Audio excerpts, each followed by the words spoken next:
बोले ये कैसे होगा एक्सपेरिमेंट?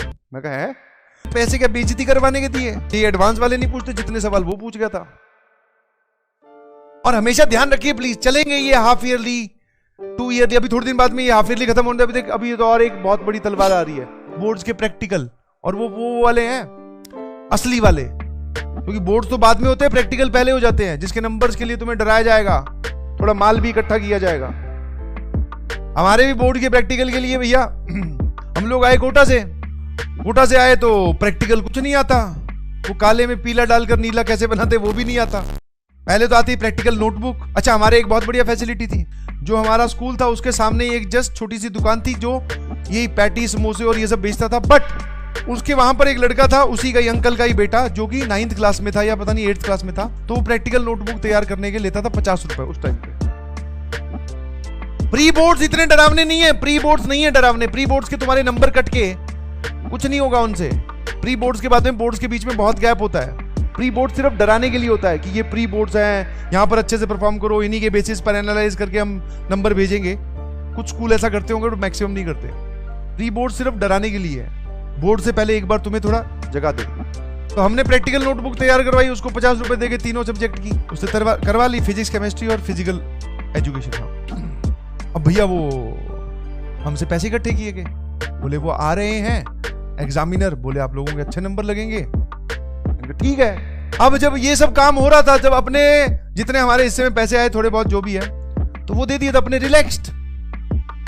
अब थोड़ी ना एक्सपेरिमेंट पढ़ेंगे, या तो होता पहले अगर थोड़ा बहुत टेंशन होता पढ़ लेते, बट उन्होंने जब पैसे ही ले लिए, बोले नंबर लगेंगे, फिर काय का पढ़ लें। तो अपने कुछ नहीं, प्रैक्टिकल नोटबुक फाइल लेके चले गए प्रैक्टिकल दे। अब हमें ऐसा फील था कि वो आके उससे तो एकदम ओपन बात की होगी, वो क्यों हमसे कुछ पूछेगा। भैया उसने आके तो उतारनी शुरू कर दी। वो आया, पहले जाते मेरी तरफ देखता, मैंने भी आगे से। मैं कहा हाँ क्या चाहिए? बोले ये कैसे होगा एक्सपेरिमेंट? मैं कहा है, मैं अपने जो हमारे केमिस्ट्री टीचर है उनकी तरफ देख रहा। मैं कहा ये भैया तो एक्सपेरिमेंट पूछ रहे हैं, अब क्या करें? फिर ऐसा होता ना कि ग्रुप में कोई ना कोई एक होता है समझदार, जो उसने सवाल पूछा उसका जवाब तो नहीं देगा, बट वो कुछ ना कुछ बोलेगा, तो उसको लगेगा कि हाँ गुड गुड गुड। तो हमारे में से एक बीच में से आगे निकला, बोले मैं बताता हूं,